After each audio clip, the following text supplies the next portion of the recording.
way, horrible things were happening. There were murders and there was rapes and all sorts of things, and people were being, killed for no reason at all. It was, I guess the remaining people, who divided into two camps, were fighting one another, and I guess they thought that they were doomed, that they would never be saved, and it was sort of survival of the fittest. The captain did come back, and he brought, the authorities with him, and the people who had been doing the murdering and so on were hanged. They were actually tortured and hanged, and the first sort of acts of that kind on Australian soil, no doubt. And of the 300 and something people, they only actually managed to bring back about 1/3 of them, and it's a horrible story of human brutality and what happens. I think we all know the story of Lord of the Flies, with little boys turn into savages. Well, that was certainly the case with the Batavia. If you want to know anything about the Batavia, it's all in the Shipwreck Museum. It's a most wonderful exhibit. It tells you the whole story, and of course there are several books about it too. So, look, that museum, as I've said probably enough times in the last half hour, is an absolute cracker. It's my favourite museum in all of Australia. Wonderful. All right, mate, we're just about out of time, but we've got plenty of time for our traditional jokes. So would you like to fire away first? Well, I'm racking my brain, having talked about brutality. Well, why don't you let me go first, and then you can sort of pluck one out. And this has nothing to do with maritime or museums or anything at all like that, but it is something to do with a horse. And I know you love your horses. In fact, this is probably the worst joke I've ever heard. You might have told it to me years ago. I don't know. I can't remember. But this is how it goes. This horse wandered down to an oval where the local cricket team was practicing, and there was a sign there that said players wanted. So he wandered up to the coach and said, "Listen, I wouldn't mind playing for your team. Do you have any vacancies?" And the coach was a bit stunned that a talking horse had wandered in, of course, but the team had been struggling. So he said, "Well, I'll give you a try." So he gave the horse a bat, had his best bowler send down a few deliveries to him, and, the horse just hit him all over the park. The coach was very impressed, and he tried him out in the field. He stopped every ball that was hit to him, flung it like an arrow back to the wicket keeper, and he dived to his right, took a fantastic catch. So the coach told the horse he was in the team for the next match and to turn up on Saturday around about 10 o'clock, ready to start play at 11. So he did. He turned up. The team won the toss. The coach told the horse to put on the pads as he would be opening the batting. So he strolled out to the middle and took guard.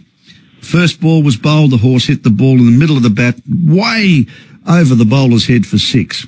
And he pretty much did the same to every other ball, the remaining 5 in the over. 32 runs off the first over. Now, of course, he's at the non-striker's end, and the first ball is bowled to the batsman at the other end, and he just pushes it into the covers, plenty of time for a single or even 2, and he takes off and he starts to run, and the horse just stands still. And so the batsman has to scamper back into his crease, and this went on for the entire over. And the batsman was most upset. So at the end of the over, he walked down to the middle of the pitch, and the horse came up to him and he said, "Listen," he said, "what in the hell's the matter with you?" He said, "I could have had 8 or 10 runs on the board by now. I'm still yet to score. Why didn't you run?" The horse said, "Listen, mate," he said, "if I could run, I wouldn't be here today. I'd be at Randwick."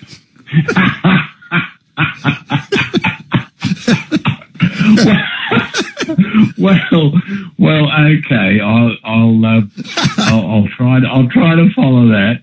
And they're the horses I always back at. Yeah, me too. But anyway, the same story. It involves horses.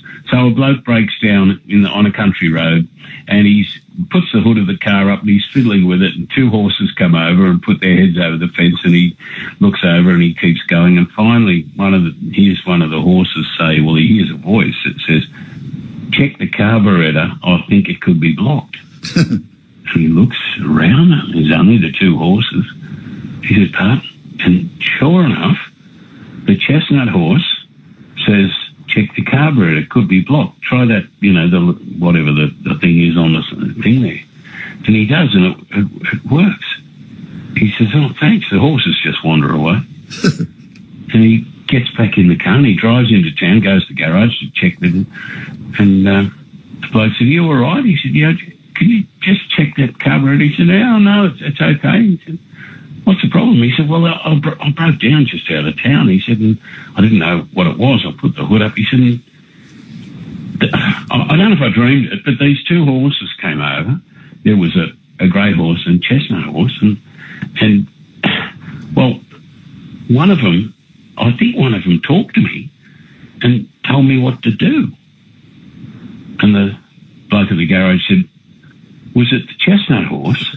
And he said, yeah, it was. He said, yeah, good for that. A good job it was, mate. He said, because that grey horse, he knows nothing about carburetors.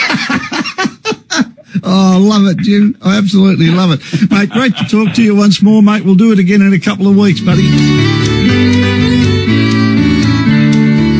I am Australia, the Franklin Valley, the Flinders Ranges and Kakadu.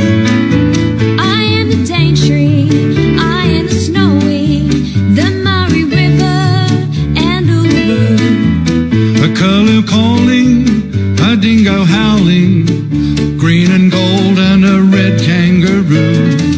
I am Australia, I'm silver stars on a flag that's true blue. There is only one place to see and experience the best Granny Flat showroom in Perth.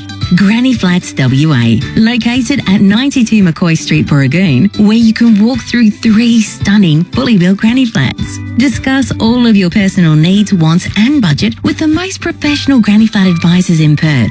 Granny Flats WA will price your desired granny flat on the spot. See their new website at grannyflatswa.com. Granny Flats WA, your one-stop granny flat shop. $16 got you a full tank of petrol. A canteen pie was 35 cents.